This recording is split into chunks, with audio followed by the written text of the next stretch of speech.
Picture this. You're standing in the courtyard of the Tower of London on a cold February morning in 1542, and you're about to witness something that will shake the foundations of European royalty forever. The executioner's block has been freshly prepared. The crowd presses forward with morbid curiosity, and at the centre of it all stands a young woman who just months before wore the crown of England. Her name is Catherine Howard, and she's about to become part of a dark legacy that would haunt royal courts for centuries to come. But Catherine's story isn't unique. Throughout history, queens who were supposed to be untouchable, protected by divine right and royal privilege, found themselves facing the ultimate punishment. These weren't just political executions. They were carefully orchestrated spectacles designed to send messages that would echo through time. Today, we're going to explore the most shocking executions of queens in history, and I promise you, the stories you're about to hear will challenge everything you thought you knew about royal power and protection. Before we dive into these forgotten chapters of royal brutality, if you're fascinated by the darker side of history, consider hitting that like button and subscribing for more content that uncovers the truths they don't teach in school. And please, let me know in the comments where you're watching from. I find it incredible that we can explore these ancient stories together from all corners of the world, connected by our shared curiosity about the past. What makes these executions so particularly shocking isn't just the violence, it's the systematic way these women were stripped of their humanity, their titles, and ultimately their lives. These weren't random acts of medieval brutality. They were calculated destructions of women who had dared to challenge the established order, who had become inconvenient to the men who held real power, or who had simply fallen victim to the dangerous game of royal politics. Let's begin with perhaps the most famous royal execution in history, one that would set the template for how queens could be destroyed by the very system that had elevated them. The year is 1536, and Anne Boleyn stands in her private apartments at the Tower of London, staring out at the Thames through barred windows. Just 3 years earlier, she had been the most powerful woman in England, the queen who had caused Henry VIII to break with Rome and reshape the entire English church. Now, she was prisoner number 1 in the most notorious prison in the kingdom, awaiting an execution that would shock Europe and establish a terrifying precedent for royal women everywhere. Anne's story begins not with her downfall, but with her unprecedented rise to power. She wasn't born to be queen. She was the daughter of a minor nobleman who had caught the eye of the most dangerous man in England. But Anne Boleyn was no ordinary court lady. She was intelligent, witty, and possessed a political cunning that would make her one of the most influential queens in English history.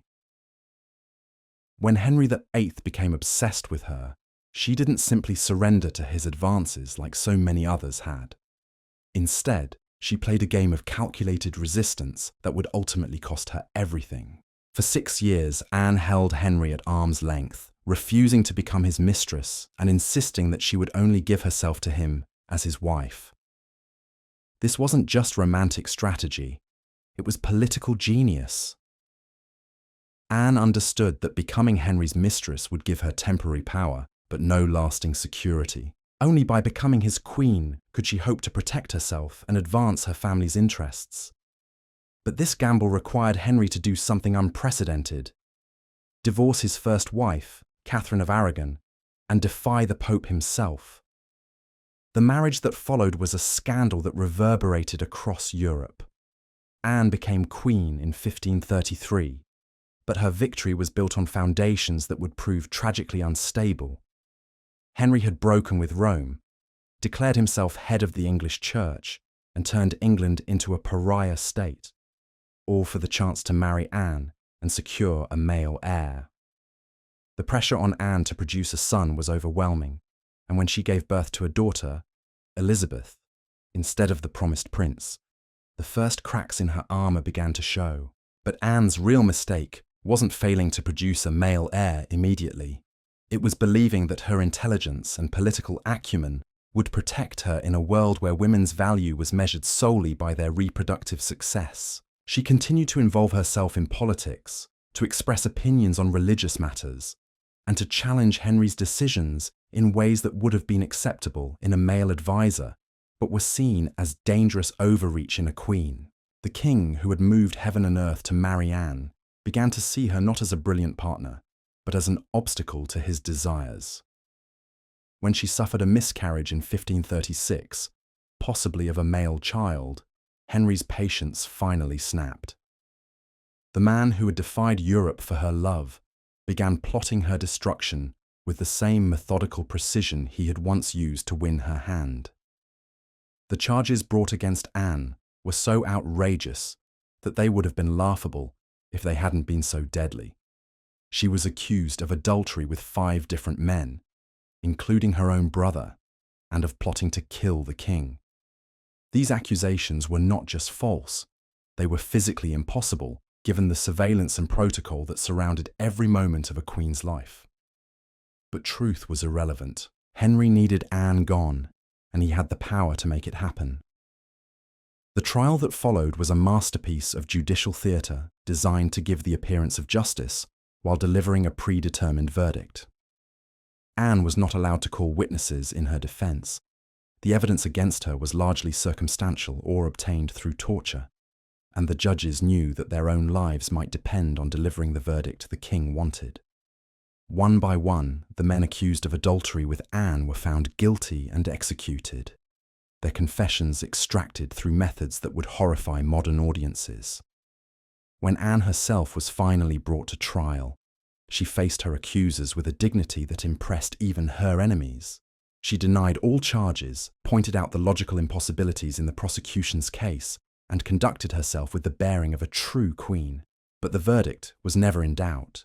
The woman who had once been the most powerful person in England after the king himself was condemned to death by men who had once bowed before her. The execution was scheduled for May 19, 1536, and Henry, in what he probably considered a gesture of mercy, had arranged for Anne to be beheaded by sword rather than axe, a method considered more dignified and less likely to result in a botched execution. A skilled executioner was brought from France specifically for this purpose, and the scaffold was erected on Tower Green, within the Tower of London's walls, away from the public eye. On the morning of her execution, Anne Boleyn woke before dawn and spent her final hours in prayer with her chaplain. She had requested permission to receive communion one last time, a request that reveals the depth of her faith and her determination to meet death with spiritual preparation. As she prepared for her final public appearance, Anne chose her clothing carefully. A grey damask gown with a white underdress, her hair neatly arranged under a white cap. Every detail was designed to present her as a dignified queen, even in death. The small crowd that gathered on Tower Green included nobles, officials, and a few foreign ambassadors who would carry news of the execution back to their home countries. Anne approached the scaffold with steady steps, her composure remarkable given the circumstances. She knelt before the block and delivered a final speech that was both an acceptance of her fate and a subtle masterpiece of political messaging. Good Christian people, I am come hither to die, for according to the law and by the law I am judged to die, and therefore I will speak nothing against it. I am come hither to accuse no man, nor to speak of that whereof I am accused and condemned to die.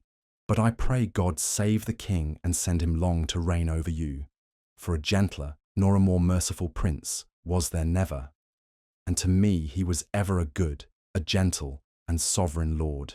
These words, spoken moments before her death, were a diplomatic masterpiece. By praising Henry's mercy and refusing to protest her innocence, Anne was protecting her daughter Elizabeth from being seen as the child of a convicted traitor. She was also demonstrating to the watching crowd that she could die with more grace than her accusers had shown in life. When the executioner raised his sword, Anne's final words were a prayer. To Jesus Christ I commend my soul. The blade fell with a single clean stroke, and Anne Boleyn's head was separated from her body so quickly that witnesses reported her lips continued to move for several seconds afterward, as if she were still praying. The immediate aftermath of Anne's execution revealed the calculated nature of her destruction. Within 24 hours of her death, Henry VIII was formally betrothed to Jane Seymour, a young woman who had been waiting in the wings throughout Anne's trial. The king had not only eliminated an inconvenient wife, but had already secured her replacement. Anne's body was hastily buried in an unmarked grave in the Tower's chapel, treated with less ceremony than would have been accorded to a minor nobleman. But the real horror of Anne Boleyn's execution wasn't the physical act itself, it was what it represented. Here was a woman who had been crowned Queen of England, who had worn the crown jewels and been anointed with holy oil, who had been declared by law to be second only to the king himself. Yet when she became inconvenient, all of that protection evaporated like morning mist. The divine right of kings, it seemed, did not extend to queens when their husbands decided they were dispensable. The European reaction to Anne's execution was one of shock and horror. Even rulers who had opposed Henry's marriage to Anne were disturbed by the precedent he had set. If a crowned and anointed queen could be executed on charges that were transparently false, what did that say about the security of royal women everywhere? The execution sent ripples of fear through every court in Europe, as queens and princesses suddenly realized that their elevated status might not protect them from the ultimate punishment. Anne's death also had profound consequences for the English monarchy itself. The execution of a queen was not just a personal tragedy, it was a constitutional crisis that raised fundamental questions about the nature of royal authority and the limits of royal power. Henry had demonstrated that he could destroy anyone, even his own wife, but he had also shown that the crown itself was not sacred when it was worn by a woman who had fallen from favour. The psychological impact on Henry himself is harder to measure but no less significant. The man who had once written love letters to Anne, who had defied the Pope and risked his kingdom for her, had now personally ordered her death. This wasn't just the elimination of a political problem. It was the murder of someone he had once claimed to love above all others. The king who had started his reign as a Renaissance prince, known for his learning and charisma, was transforming into something darker and more dangerous. Perhaps most tragically, Anne's execution would not be the end of Henry's matrimonial violence. The precedent had been set, the mechanism had been tested, and the king had proven to himself and his court that no woman, regardless of her rank or the circumstances of her elevation, was safe from his ultimate authority. The scaffold on Tower Green would see royal blood again, and the pattern established with Anne Boleyn would be repeated with variations that were somehow even more shocking. But Anne's story, devastating as it was not unique in the annals of royal history. Across Europe and throughout the centuries, other queens would face similar fates, each execution adding another layer to the dark legacy of royal women who had dared to challenge the established order, or who had simply become inconvenient to the men who held real power. The template had been established. A queen could be built up, celebrated, and elevated to the highest position in the land, only to be systematically destroyed when she no longer served her purpose. The methods might vary, the charges might change, but the fundamental pattern remained the same.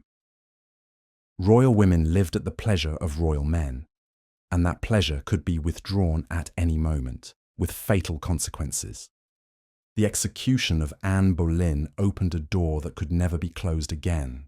It established a terrifying precedent that would echo through the corridors of power for generations to come.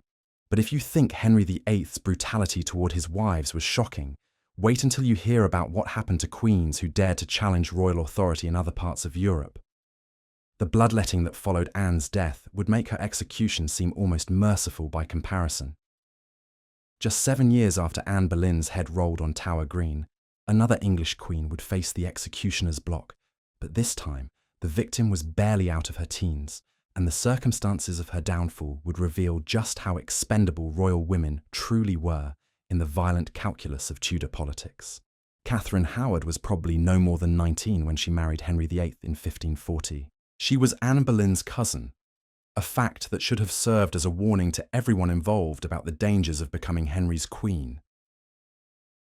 But Catherine was young, naive, and fatally unprepared for the treacherous world of Tudor court politics. Where Anne had been calculating and politically astute, Catherine was impulsive and romantic. Where Anne had understood the deadly game she was playing, Catherine seems to have believed that love and beauty would be enough to protect her. The irony is devastating. Henry married Catherine precisely because she was everything Anne had not been: young, submissive, and seemingly uncomplicated. After the intellectual challenges posed by Anne and the religious earnestness of his third wife, Jane Seymour, who had died in childbirth, Henry wanted a wife who would simply make him happy without making him think. Catherine Howard appeared to be that woman, but her very innocence would become the instrument of her destruction. Catherine's background was already problematic by royal standards. She had been raised in the chaotic household of her step-grandmother, the Dowager Duchess of Norfolk, where young women lived with minimal supervision and maximum opportunity for romantic entanglements. As a teenager, Catherine had engaged in relationships that would today be considered entirely normal, but which, in the context of Tudor morality and royal expectations, were potential death sentences waiting to be discovered. When Catherine caught Henry's eye, she was serving as a lady-in-waiting to Anne of Cleves, Henry's fourth wife, whose marriage was being annulled because the king found her physically unappealing. Catherine's youth and vivacity were a stark contrast to Anne's perceived dullness, and Henry became infatuated with her in a way that his courtiers found both encouraging and terrifying. Here was a chance for the aging, increasingly paranoid king to feel young again. But everyone who knew Henry's history understood the potential consequences of royal infatuation. The marriage ceremony took place on July 28, 1540, just weeks after Henry's marriage to Anne of Cleves was annulled. Catherine was given the title of Queen of England, but unlike Anne Boleyn, she was never crowned. This omission would later be seen as prophetic, as if Henry's subconscious was already preparing for the possibility that this marriage too might need to be quickly dissolved. For a brief period, Catherine Howard seemed to bring genuine happiness to Henry VIII. The king showered her with gifts, took her on a grand progress through his kingdom, and appeared to be genuinely in love with his young wife. Catherine, for her part, seemed to enjoy the luxury and attention that came with being queen, but she was woefully unprepared for the constant scrutiny and political implications of her every action. The first signs of trouble emerged not from Catherine's behaviour as queen, but from her past catching up with her. In late 1541, rumours began circulating about Catherine's relationships before her marriage to Henry. These weren't just court gossip, they were detailed accusations about specific men with whom Catherine had been involved during her time in the Dowager Duchess's household. The most damaging allegations centred on her relationship with Henry Manox, her music teacher, and Francis Derham, a gentleman who had worked for her step-grandmother. Under normal circumstances, these youthful indiscretions might have been overlooked or quietly managed. But Henry VIII was not a normal husband, and Catherine Howard was not a normal wife. She was the Queen of England, and her past relationships were not just personal matters, they were potential threats to the legitimacy of Henry's reign and the succession of his dynasty. The investigation that followed was thorough and merciless. Henry's agents interviewed dozens of people who had known Catherine before her marriage, building a detailed picture of her romantic history that would have been embarrassing for any woman, but was potentially fatal for a queen. The evidence that emerged painted Catherine as someone who had been sexually active before her marriage to Henry, a revelation that struck at the very heart of royal expectations about female purity and virtue. But the past was only part of Catherine's problem. Far more dangerous were the allegations about her behaviour as queen. The most serious charge was that she had engaged in an affair with Thomas Culpeper, a gentleman of Henry's privy chamber, who had regular access to the royal apartments. The evidence for this relationship was circumstantial but damning: secret meetings, love letters, and testimony from servants who claimed to have witnessed inappropriate behaviour. The love letter that sealed Catherine's fate was written in her own hand and addressed to Culpeper. In it, she wrote, "It makes my heart to die to think what fortune I have, that I cannot be always in your company." These words, romantic and innocent as they might seem, were essentially a confession of treason, when written by a queen to a man who was not her husband. In Tudor England, a queen's adultery was not just a personal betrayal. It was an act of treason against the crown itself. The legal theory was that by engaging in adultery, Catherine had potentially compromised the royal succession. If she had become pregnant by another man, she might have passed off illegitimate children as Henry's heirs, thereby corrupting the bloodline that was supposed to rule England by divine right. This wasn't just theoretical. It went to the heart of how monarchy was supposed to function and why queens were held to impossibly high standards of sexual purity. When the accusations against Catherine became public, Henry's reaction was swift and brutal. The king, who had been so infatuated with his young wife just months earlier, now seemed to take her alleged betrayal as a personal insult that demanded the harshest possible response.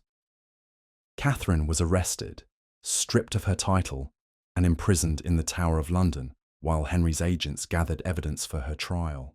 The interrogation of Catherine Howard was a masterpiece of psychological manipulation designed to extract confessions that would justify the predetermined verdict.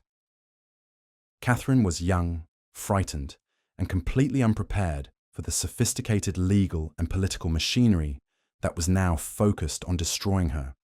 She was questioned repeatedly about her past relationships, her behaviour as queen, and her feelings toward the men she was accused of betraying Henry with.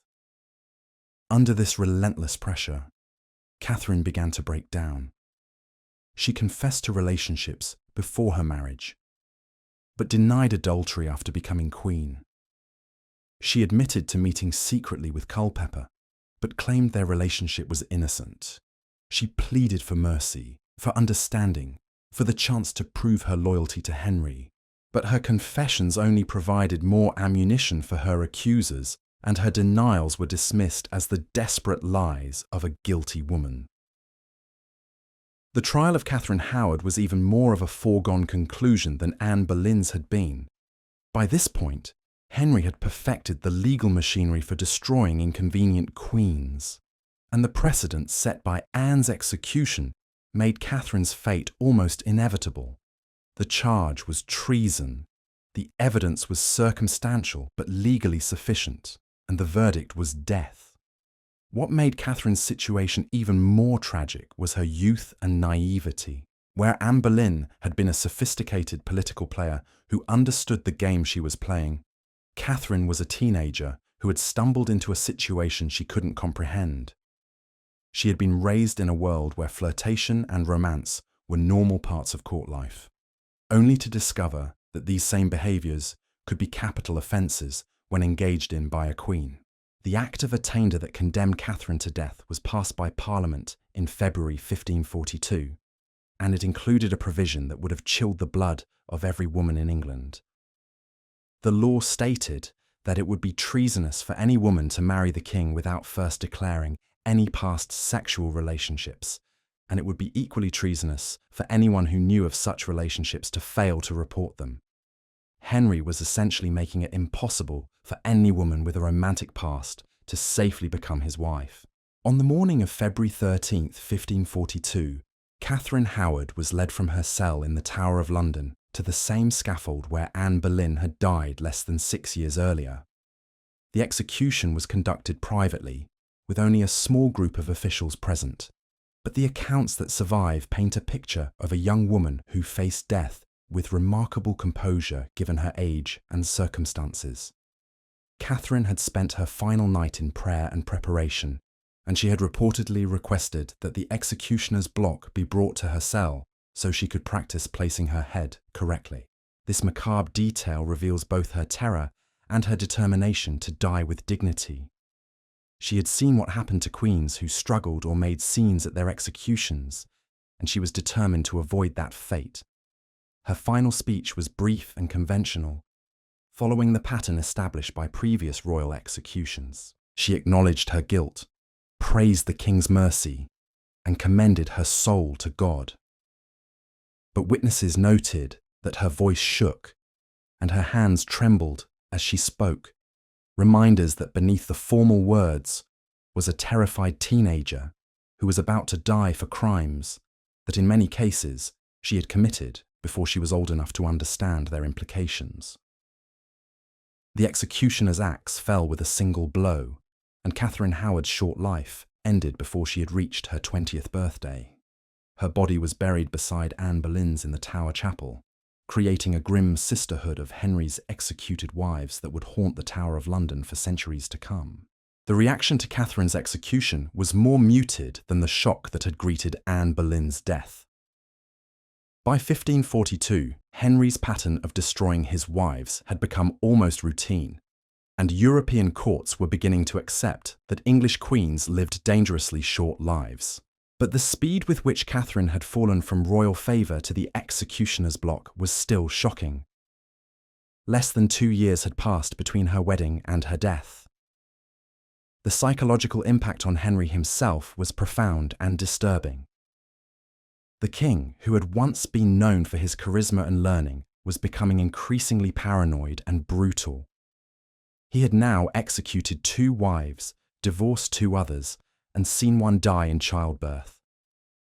The man who had started his reign believing in the divine right of kings was discovering that divine right apparently didn't protect queens from royal displeasure. But perhaps the most chilling aspect of Catherine Howard's execution was what it revealed about the expendability of royal women. Catherine had been selected, elevated, celebrated, and destroyed with the same casual efficiency that Henry might have used to replace a piece of furniture. She had been a human being with hopes, dreams, and feelings, but in the machinery of Tudor politics, she was just another component that could be discarded when it no longer served its purpose. The pattern was now unmistakable. Henry VIII had created a system where queens existed solely to serve his needs, and when they failed to do so, whether through political miscalculation, reproductive failure, or simple inconvenience, they could be eliminated with legal and moral justification. The scaffolds of Tower Green had become a regular feature of English royal life, and the executioner's block was as much a part of the Queen's furniture as the throne itself. The execution of Catherine Howard sent shockwaves through the European royal community, but it also established a terrifying precedent that would echo across the continent for generations. If the King of England could execute 2 queens in less than a decade, what did that say about the security of royal women everywhere? The answer would come from the most unexpected source: Scotland, where a queen would face an execution so politically charged and religiously motivated that it would reshape the entire balance of power in Europe. Mary, Queen of Scots, never intended to become a martyr. Born to rule Scotland as an infant, raised in the sophisticated court of France, and educated to believe in the divine right of monarchs, Mary Stuart seemed destined for a life of privilege and power. But her Catholic faith, her claims to the English throne, and her talent for making enemies of the wrong people would ultimately lead her to a scaffold that would horrify even the executioners who had grown accustomed to royal bloodshed. The story of Mary's downfall begins not in Scotland, but in the complex web of European politics that made her existence a threat to Protestant England. Mary wasn't just Queen of Scotland. She was also, in the eyes of Catholic Europe, the rightful Queen of England. Elizabeth I, Henry VIII's daughter by Anne Boleyn, was considered illegitimate by Catholics who had never recognised Henry's divorce from Catherine of Aragon. This made Mary Stuart not just a neighbouring monarch, but a potential rival who could rally Catholic powers against Protestant England. But Mary's real mistake wasn't her religion or her dynastic claims. It was her complete inability to understand the deadly game of 16th century politics. Where Elizabeth I was calculating and pragmatic, Mary was impulsive and romantic. Where Elizabeth surrounded herself with brilliant advisors and played her enemies against each other, Mary trusted the wrong people and made decisions based on emotion rather than strategy. These character flaws would prove fatal in a world where queens needed to be as ruthless as kings to survive. The series of disasters that would eventually lead Mary to the executioner's block began with her marriage to Henry Stuart, Lord Darnley, in 1565. Darnley was handsome, charming, and completely unsuited for the complex role of royal consort. He was also violent, jealous, and ambitious in ways that would prove catastrophic for Mary's reign. The marriage that was supposed to strengthen Mary's position instead became the source of scandals that would undermine her authority and provide her enemies with ammunition for decades to come. The murder of David Rizzio, Mary's Italian secretary, in 1566 revealed the extent of the dysfunction at the heart of the Scottish court. Darnley, convinced that Mary was having an affair with Rizzio, joined a group of nobles who broke into the Queen's private chambers and stabbed her secretary to death in front of her. Mary was 6 months pregnant at the time, and the trauma of witnessing this brutal murder in her own apartments was designed to cause her to miscarry. The fact that she carried her pregnancy to term and gave birth to the future James VI was seen as miraculous, but the psychological damage was irreversible. The political implications of Rizzio's murder were even more serious than the personal trauma. By allowing armed men to break into the Queen's chambers and commit murder in her presence, Darnley had demonstrated that Mary's royal authority could be violated with impunity. The divine right of kings, which was supposed to protect monarchs from physical violence, had been shattered by her own husband. This precedent would haunt Mary for the rest of her life, as her enemies learned that she could be intimidated, threatened, and ultimately destroyed. Mary's response to her husband's betrayal was to plot his destruction with a thoroughness that would have impressed Henry VIII.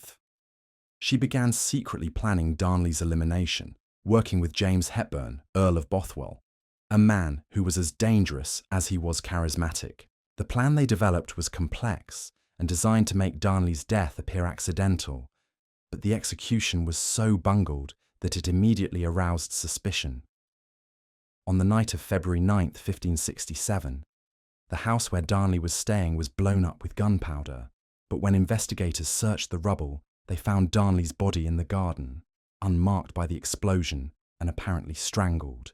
The murder was so obviously premeditated that even Mary's supporters began to question her involvement. When she married Bothwell, just 3 months later, following what appeared to be a staged abduction and rape, the scandal became international news. The marriage to Bothwell was the final straw for Mary's nobles, who had grown tired of their queen's romantic disasters and political miscalculations. They raised an army against her, and at the Battle of Carberry Hill in June 1567, Mary was forced to surrender. The woman, who had once been Queen of Scotland, found herself a prisoner of her own subjects, facing charges of murder, adultery, and treason. The Scottish lords who held Mary captive faced a dilemma that would become familiar to anyone dealing with inconvenient royal women. They couldn't simply release her because she still had supporters who might rally to her cause. They couldn't put her on trial because the evidence against her was largely circumstantial, and prosecuting an anointed queen would set a dangerous precedent. And they couldn't execute her because she was still technically their sovereign, and killing her would invite intervention from France and other Catholic powers. The solution they chose was forced abdication. Mary was presented with documents that would transfer the crown to her infant son James, with her half-brother, the Earl of Moray, serving as regent. She was told that signing these papers was her only alternative to being put on trial for murder. Faced with this choice, Mary reluctantly agreed to give up her throne, but she made it clear that she considered the abdication invalid and would reclaim her crown at the first opportunity. The imprisonment that followed was designed to break Mary's spirit and eliminate her as a political threat. She was held in Loch Leven Castle, a fortress on a small island where escape seemed impossible. But Mary Stuart was nothing if not resilient, and after nearly a year of captivity, she managed to escape with the help of sympathetic guards and began raising an army to reclaim her throne. The Battle of Langside in May 1568 was Mary's last chance to regain her kingdom through military force. She had assembled a substantial army of supporters, but they were decisively defeated by the forces of the Earl of Moray. Faced with certain capture and probable execution, Mary made a decision that would seal her fate. She fled across the border into England, throwing herself on the mercy of her cousin, Elizabeth I. Mary's arrival in England presented Elizabeth with an impossible dilemma. As a fellow queen, Elizabeth felt obligated to help Mary regain her throne. But as a Protestant monarch, she couldn't support a Catholic rival who had legitimate claims to the English succession. As a practical politician, she understood that harbouring Mary would make her a magnet for Catholic conspiracies against the English crown. Elizabeth's solution was to hold Mary in what amounted to luxurious imprisonment while publicly considering her options. For nearly 19 years, Mary, Queen of Scots, lived as Elizabeth's prisoner, moving from castle to castle under increasingly strict guard. She was treated with the respect due to a queen, but she was never allowed to forget that her life depended entirely on Elizabeth's continued goodwill. During this period, Mary became the centre of a series of Catholic conspiracies designed to overthrow Elizabeth and place Mary on the English throne. The most serious of these plots was the Babington Conspiracy of 1586, which involved a detailed plan to assassinate Elizabeth and stage a Catholic uprising in Mary's favour. The conspiracy was discovered by Elizabeth's intelligence service, led by the brilliant and ruthless Francis Walsingham, who had been monitoring Mary's correspondence for years. The evidence they gathered was damning. Letters in Mary's own hand discussing the plot and apparently approving of Elizabeth's assassination. The discovery of the Babington plot created a crisis that Elizabeth had been dreading for nearly 2 decades. She now had clear evidence that Mary was actively plotting her death, but executing a fellow queen would set a precedent that could come back to haunt her. The political pressure was enormous, with Parliament demanding Mary's death and Elizabeth's advisers arguing that her continued existence was incompatible with England's security. The trial of Mary, Queen of Scots, was unlike anything that had been seen before in English legal history. Here was a woman who had been Queen of Scotland and Queen of France, who claimed to be the rightful Queen of England, being tried for treason by a court that she refused to recognise. Mary's defence was that she was a sovereign ruler who could not be tried by the courts of another nation. But English law was clear. Anyone who plotted against the Queen's life was guilty of treason, regardless of their rank or nationality. The evidence against Mary was overwhelming. Walsingham's agents had intercepted her correspondence, decoded her secret messages, and documented her involvement in the conspiracy in meticulous detail. Mary's denials were unconvincing, and her attempts to justify her actions as legitimate resistance to usurpation fell on deaf ears. The verdict was never in doubt. Mary Stuart was guilty of treason and condemned to death. Elizabeth's reaction to the death sentence was complex and contradictory. She had wanted Mary eliminated as a political threat, but she was horrified by the prospect of actually executing a fellow queen. She signed the death warrant, then tried to recall it. She authorized the execution, then blamed her advisers for proceeding without her explicit consent. The psychological toll of ordering Mary's death was enormous, and Elizabeth would struggle with guilt and anxiety for the rest of her life. The execution was scheduled for February 8, 1587, at Fotheringhay Castle in Northamptonshire. Mary spent her final weeks in careful preparation, writing letters to European monarchs, disposing of her possessions, and preparing her soul for death. She understood that her execution would be a political event of international significance, and she was determined to die in a way that would enhance her reputation as a Catholic martyr. On the morning of her execution, Mary dressed carefully in black velvet with a white veil, the traditional garb of a Catholic widow, but when she removed her outer garments on the scaffold, she revealed a crimson underdress and sleeves, the colour of martyrdom in the Catholic Church. This theatrical touch was typical of Mary's flair for drama, but it also served a serious political purpose. She was presenting herself not as a criminal being executed for treason, but as a martyr dying for her faith. The scaffold at Fotheringhay was draped in black cloth, and a crowd of officials, nobles, and witnesses had gathered to watch the execution. Mary approached the block with dignity, supported by her faithful servants who had been allowed to accompany her to the end. She knelt and placed her head on the block, commending her soul to God in Latin, while the executioner raised his axe. The execution itself was a disaster that would haunt everyone present. The executioner, nervous about the magnitude of his task, struck twice before Mary's head was severed. The first blow hit the back of her head, causing her to cry out and move. The second blow completed the task. But when the executioner tried to hold up her head to show the crowd, her auburn hair came away in his hands, revealing that Mary had been wearing a wig to hide her grey hair. The head rolled across the scaffold, and witnesses reported that her lips continued to move for several minutes after death. The immediate aftermath of Mary's execution was chaos. Her servants, who had been forbidden to approach the scaffold during the execution, rushed forward to collect relics of their martyred queen. They dipped their handkerchiefs in her blood, cut pieces from her clothing, and even tried to preserve locks of her hair.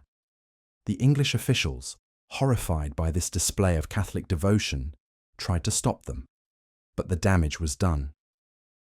Mary, Queen of Scots, had achieved in death what she had failed to accomplish in life.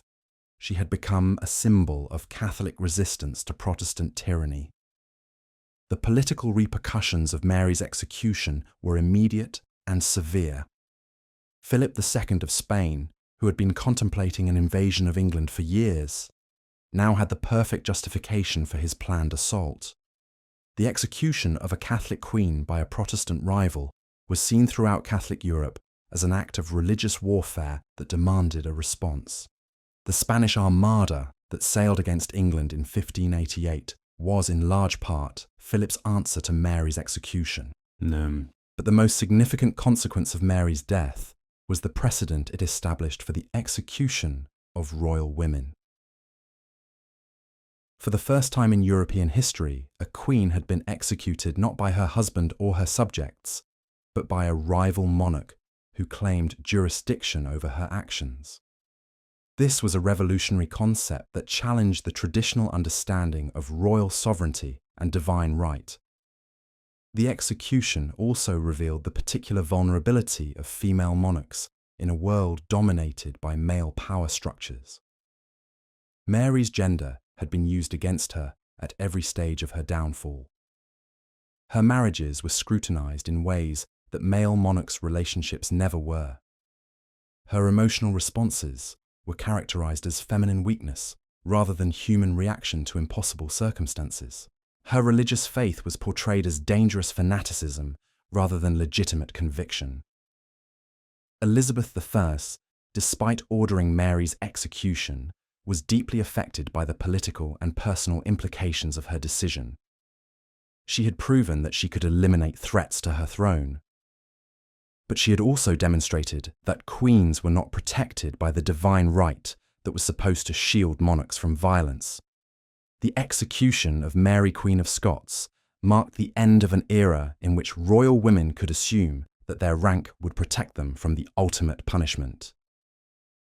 The story of Mary's execution would be remembered and retold for centuries, inspiring Catholic martyrologists and Protestant propagandists alike.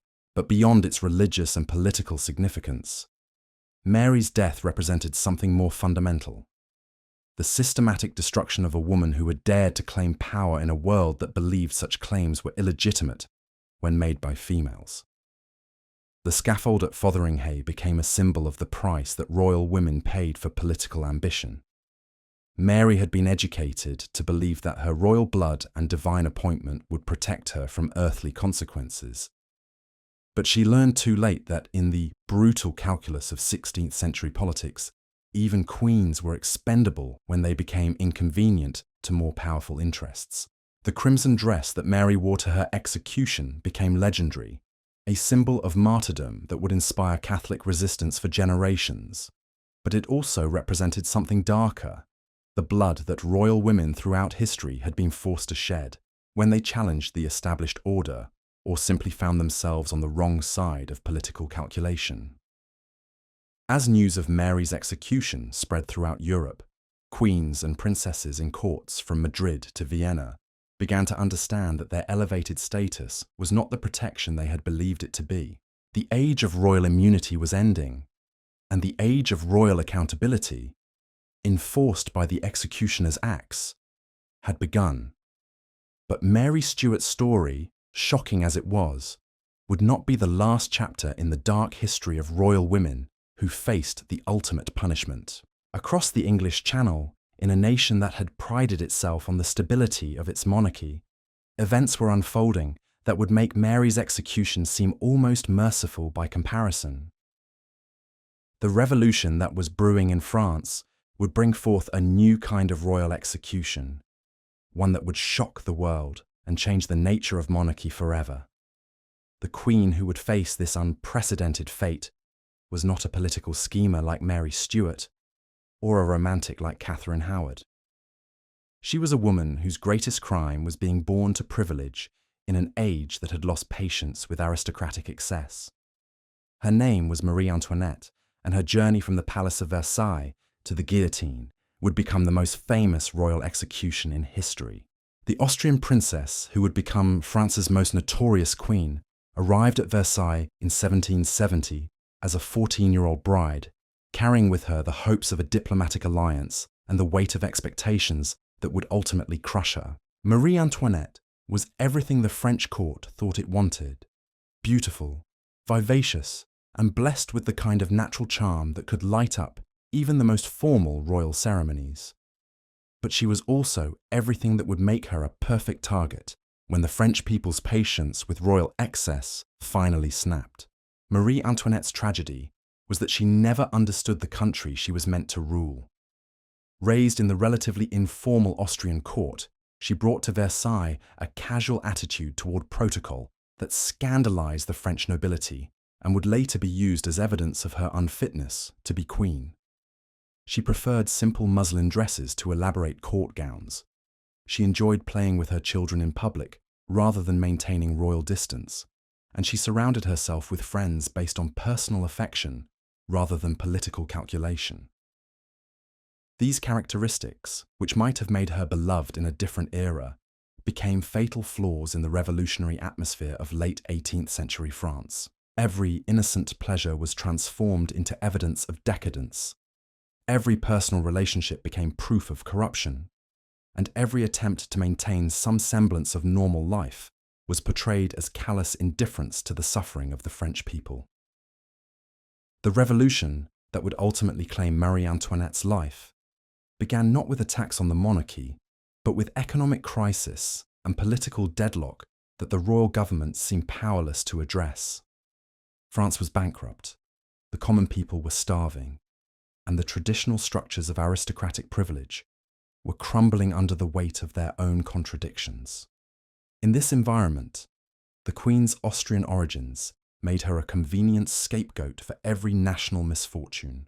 Marie Antoinette became l'Autrichienne, the Austrian, a foreign influence corrupting French purity and draining French resources for the benefit of enemy powers. The propaganda campaign against her was masterful in its systematic destruction of her reputation, transforming a woman who had never shown interest in politics into a scheming manipulator who was supposedly controlling the weak-willed King Louis XVI and betraying French interests to her Austrian relatives. The famous phrase, "let them eat cake," which Marie Antoinette never actually said, became emblematic of the way her image was constructed by revolutionary propagandists. Every luxury enjoyed at Versailles was magnified and attributed to her personal greed. Every court ceremony was portrayed as evidence of her disconnect from popular suffering. and every attempt to maintain royal dignity was characterized as arrogant defiance of the people's will. When the revolution erupted in 1789, Marie Antoinette's fate was sealed not by her actions, but by what she represented. She had become the symbol of everything the revolutionaries sought to destroy: aristocratic privilege, foreign influence, and the divine right of kings. The woman who had once been celebrated as the Dauphine of France was now the most hated person in the kingdom, blamed for disasters she had no power to prevent and accused of crimes she had no ability to commit. The royal family's attempted flight to Varennes in June 1791 transformed Marie Antoinette from a symbol of aristocratic excess into an active traitor in the eyes of the revolutionary government. The failed escape attempt was portrayed as proof that the Queen was conspiring with foreign enemies to overthrow the revolution and restore absolute monarchy. From that moment, her execution became not just possible, but inevitable. The trial of Marie Antoinette in October 1793 was a revolutionary spectacle designed to demonstrate the new order's power over the old. The woman who had once been the most powerful female in France sat in a wooden chair facing accusers who treated her with deliberate disrespect, addressing her as the widow Capet rather than Your Majesty. The charges against her were a mixture of political accusations and personal attacks that revealed the revolutionary government's determination to destroy not just her life, but her reputation. She was accused of sending military secrets to Austria, of corrupting her son to make him unfit to rule, and of engaging in lesbian relationships with her female companions. These charges were largely fabricated or based on gossip, but truth was irrelevant in the revolutionary tribunal. Marie Antoinette was being tried not for specific crimes, but for the crime of being a queen in an age that had lost patience with monarchy itself. The Queen's defense was dignified but futile. She denied the charges against her with quiet firmness, pointed out the lack of credible evidence, and maintained her innocence with a composure that impressed even her enemies. But the verdict had been predetermined by political necessity rather than legal evidence. The revolutionary government needed her death to demonstrate that the old order was truly finished, and no amount of legal argument could change that reality. On the morning of October 16, 1793, Marie Antoinette was awakened at dawn in her prison cell and told to prepare for execution. She had spent her final weeks in the Conciergerie, a medieval fortress that had been converted into a prison, living in conditions that would have been unimaginable during her years at Versailles. The woman who had once commanded armies of servants now dressed herself in simple white muslin and prepared to face death with only a priest for comfort. The journey from the Conciergerie to the Place de la Révolution was a carefully orchestrated piece of revolutionary theatre. Marie Antoinette was transported in an open cart, her hands bound behind her back, through streets packed with jeering crowds who had come to witness the destruction of their former queen. The woman who had once travelled in gilt carriages now bounced over cobblestones in a wooden tumbrel, every bump and jostle designed to emphasise her fall from grace. The crowd that gathered to watch Marie Antoinette's execution was unlike any that had witnessed previous royal deaths. These were not carefully selected courtiers or foreign diplomats, but ordinary citizens who had come to celebrate the end of royal tyranny. They brought picnic lunches, they sang revolutionary songs, and they treated the Queen's execution as a festival of liberation rather than a solemn ceremony of justice. The guillotine itself was a revolutionary innovation that democratized death by making executions supposedly quick and painless for all social classes. But for Marie Antoinette, this mechanical efficiency was more terrifying than the traditional headsman's axe. There was something coldly impersonal about the machine that would end her life, something that reduced her death to a simple mechanical process rather than the dramatic finale of a human story. When Marie Antoinette mounted the scaffold, she accidentally stepped on the executioner's foot and immediately apologized, a gesture of automatic courtesy that revealed how thoroughly royal manners had become part of her identity. Even facing death, she could not abandon the protocols that had defined her entire adult life. Her final words were a prayer for forgiveness, not just for herself, but for those who had condemned her to die. The blade fell with mechanical precision, and Marie Antoinette's head dropped into the basket below, while the crowd erupted in celebration. The executioner held up her severed head for the crowd to see, and witnesses reported that her face bore an expression of peaceful resignation, rather than the terror that had marked so many previous royal executions. In death, she had finally found the dignity that had eluded her in the final years of her life.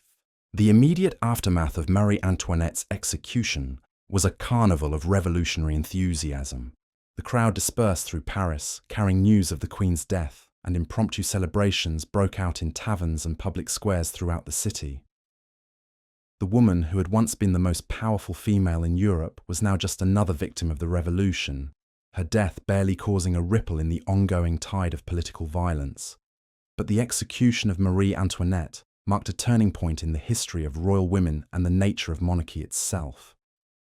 For the first time, a queen had been executed not by royal rivals or political enemies, but by her own subjects in the name of popular sovereignty. This was not just regicide, it was the systematic destruction of the entire concept of divine right and royal immunity. The revolution had demonstrated that queens were not protected by God, tradition, or their elevated status when the people decided they were no longer needed. Marie Antoinette's death became a symbol of the end of the old order and the beginning of a new age where royal women would be held accountable for their actions by the very people they had once ruled without question.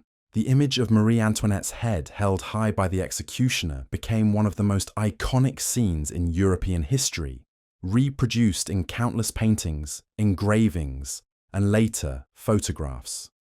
It represented not just the death of a queen, but the death of an entire way of understanding political power and social hierarchy. The woman who had once worn the crown jewels of France had become the ultimate symbol of royal vulnerability in the face of popular rage. The execution of Marie Antoinette sent shockwaves through every royal court in Europe, as monarchs suddenly realized that their subjects might not always accept their authority as divinely ordained. The age of absolute monarchy was ending, and the age of popular sovereignty was beginning.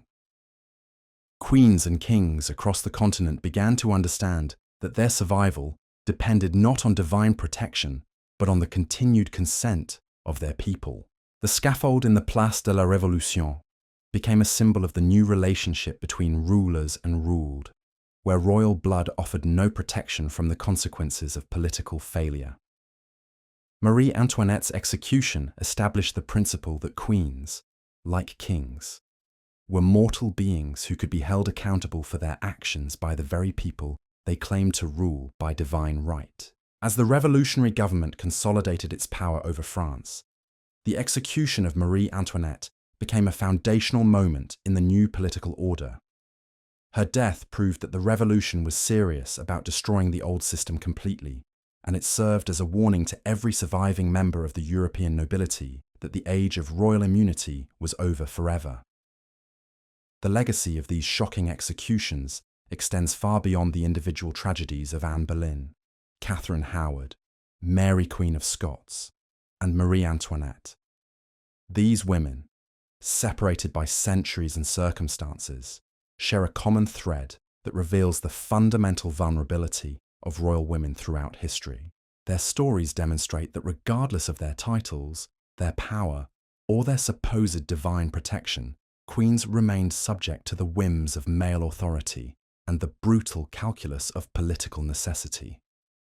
Each execution established precedents that made the next one easier to justify and implement. Anne Boleyn's death showed that even crowned queens could be destroyed by their husbands. Catherine Howard's execution proved that youth and innocence offered no protection from royal rage. Mary Stuart's death demonstrated that queens could be eliminated by rival monarchs who claimed jurisdiction over their actions. Marie Antoinette's execution revealed that even the people themselves could rise up and destroy their royal mothers when they lost patience with aristocratic privilege. These women's stories remind us that power, no matter how absolute it appears, is always contingent on the consent of others. The divine right of kings offered no protection to queens when political circumstances demanded their elimination. The golden crowns and silk gowns that marked their elevated status became meaningless when they faced the executioner's blade. In the end, they died not as queens, but as women whose existence had become inconvenient to more powerful interests. The shocking executions of history's queens serve as eternal reminders that no amount of privilege, no depth of royal blood, and no claim to divine authority can protect individuals from the consequences of political miscalculation or simple misfortune. Their stories echo through time as cautionary tales about the price of power and the fragility of human dignity in the face of systematic oppression. These women lived and died in a world where female authority was always provisional, always subject to male approval, and always vulnerable to withdrawal when it no longer served masculine interests. Their executions marked not just the end of individual lives, but the destruction of the myth that royal women were somehow protected by their elevated status from the violence that defined their era. The blood spilled on Tower Green at Fotheringhay Castle and in the Place de la Révolution reminds us that throughout history, women who dared to claim power paid the ultimate price when that power was no longer convenient to those who had granted it. Their stories deserve to be remembered not just as historical curiosities, but as testimonies to both human cruelty and human courage in the face of impossible circumstances.